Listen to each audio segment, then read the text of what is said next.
This is Stephen Olsen when he was 2 years old, before a hike in the woods and a fall on a stick would change his entire life. They thought, oh, you've got meningitis. But that wasn't the case. After a week in the hospital, doctors sent Stephen home, and just 1 day later, He was kind of unconscious. the infection from his fall had spread from his hand to his brain, and doctors found a brain abscess. After surgery to remove it, Stephen was left blind and suffering brain damage. The Olsens went to court, and a jury awarded the family $7.1 million, but a California law limited the award, capping it at $250,000. Kathy is now fighting to get the law changed. Not for her son, but for those who will be victim of medical malpractice in the future. We know how little this money can stretch. Before this all happened, both Kathy and I worked. And after this happened, Kathy had to quit her job because Stephen requires care 24 hours a day. At what point did your HMO, in your opinion, let you down? When they didn't give us the $850 scan. And you believe it was, what, the HMO environment that moved you? I think part of it is healthcare rationing. And they give them, in some instances, bonuses for withholding payment for Who gets withholding bonuses? diagnosis or service. Doctors? Yeah. We felt better doing something by fighting back. There should be no reason for you to have a malpractice case.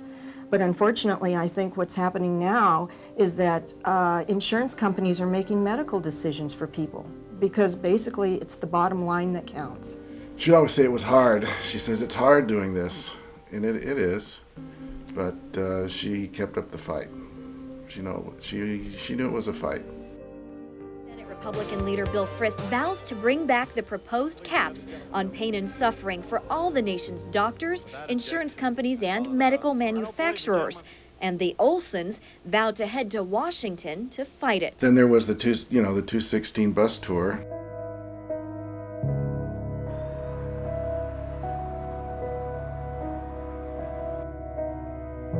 We feel $800 was the matter of saving money rather than taking care of a child who really needed that test. I urge you to vote yes on 216. 216 didn't pass at the time, but just about everything in 216 eventually got written into law. We're asking finally that this be changed, not just for Stephen because it doesn't affect him anymore. He cannot go back to court again, but for everybody else who comes along that have it, suffered injuries or death, be compensated correctly. Stephen and I are going to keep fighting the cap as long as we can. We're not giving up. We're going to work with Consumer Watchdog, and we also thank all the supporters who are here too.